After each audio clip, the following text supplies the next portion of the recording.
Hi friends, அனைவருக்கும் வணக்கம். எல்லோரும் எப்படி இருக்கீங்க ஃப்ரெண்ட்ஸ்? நல்லா இருக்கீங்களா? இந்த வீடியோவில் ரொம்பவே ஈஸியான ஒரு ரெசிபி பார்க்கலாம். இது நம்ம எறா தோலை வச்சு செய்ய போகிறோம். எறா தோல் நம்ம எப்போவுமே எறா வாங்கும்போது ரொம்ப அதிகமாக தோல் போயிடும்.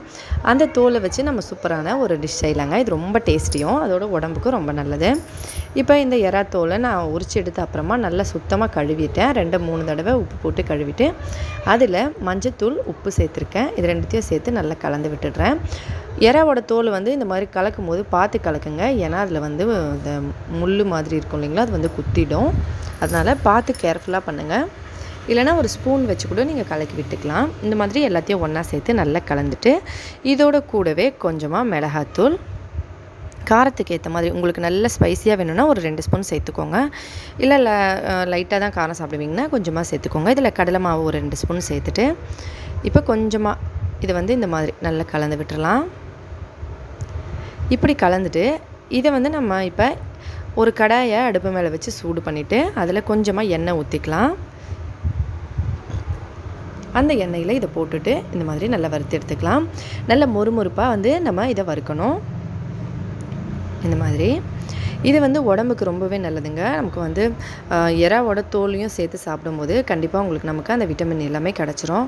கண்டிப்பாக ட்ரை பண்ணுங்கள். எறாவோட தோல் வேஸ்ட் பண்ணாமல் இந்த மாதிரி டிஷ்ஷாகவும் செஞ்சு சாப்பிட்டு பாருங்கள். உடம்புக்கும் ரொம்ப நல்லது. எலும்புகள் சக்தி ரொம்ப அதிகரிக்கும். கண்டிப்பாக ட்ரை பண்ணுங்கள். இப்போ இந்த மாதிரி நல்ல பார்க்குறதுக்கு பாருங்கள், பார்த்திங்கனாலே தெரியும் நல்ல வறுபட்டுருக்கணும். ஒரு கோல்டன் ப்ரௌன் கலருக்கு நல்ல கிறிஸ்பியாக பார்க்குறதுக்கே தெரியுது இல்லைங்களா? இந்த ஸ்டேஜில் வரணும். இப்போ இதை வெளியே எடுத்துடலாம். இதே போல் நம்ம எல்லாத்தையும் போட்டு கொஞ்சம் கொஞ்சமாக வறுத்து எடுத்துக்கலாம். பாருங்கள், இதே மாதிரி நான் எல்லாத்தையும் வறுத்து எடுத்துடுறேன். இப்போ பாருங்கள், இந்த மாதிரி நான் ஏற்கனவே வறுத்துட்டேன். இதில் மெயினாக இப்போ இருக்கிற எண்ணெயில் ஒரு பெரிய ஸ்பூன் ஃபுல்லாகவே சீரகம் சேர்த்துருங்க. அதோட கூடவே வெங்காயம், ஒரு வெங்காயம், பச்சை மிளகாய் 1, நம்ம மிளகாத்தூள் சேர்த்துருக்கோம், நல்ல காரம் பார்த்து போடுங்க. ஒரு மிளகாத்தூள் சேர்த்துட்டு இதை இங்கே ரெடி பண்ணுற டைமில் நம்ம எறாவோட தோலை வறுத்து வச்சோம் இல்லைங்களா, அதை கொஞ்சமாக தண்ணி விட்டு நல்ல ஃபைன் பேஸ்ட்டாக அரைச்சி எடுத்துக்கலாம். இந்த மாதிரி அரைச்சி எடுத்து இதை இதோட சேர்த்துடலாம். இந்த வெங்காயத்தோட இதில் சீரகம் கண்டிப்பாக சேருங்க, ஜீரண சக்தியை அதிகரிக்கும். இப்போ சேர்த்துட்டு இது எல்லாத்தையும் ஒன்றா சேர்த்து நல்லா கலந்துடலாம்.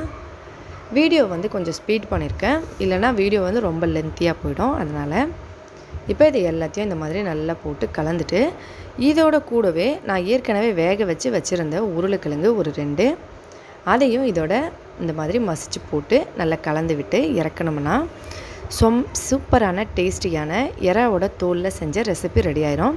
இதை சாதத்தோட அப்படியே போட்டு பிசைஞ்சு சாப்பிட்டிங்கன்னா செம்ம சூப்பராக இருக்கும் ஃப்ரெண்ட்ஸ். அதோட ரசம் சாதம் வச்சிங்கனாலும் இப்போ எறா வறுக்கிறீங்கன்னா எறா தனியாகவும் இது ஒரு டிஷ்ஷாகவும் செஞ்சுட்டு சாப்பிட்டு பாருங்கள். ரொம்ப டேஸ்டியாக இருக்கும். கண்டிப்பாக உங்கள் எல்லாருக்குமே வீட்டில் பிடிக்கும்.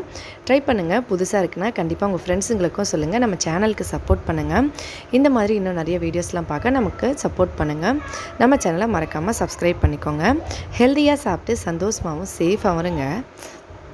அடுத்த வீடியோவில் பார்க்கலாம். நன்றி, வணக்கம்.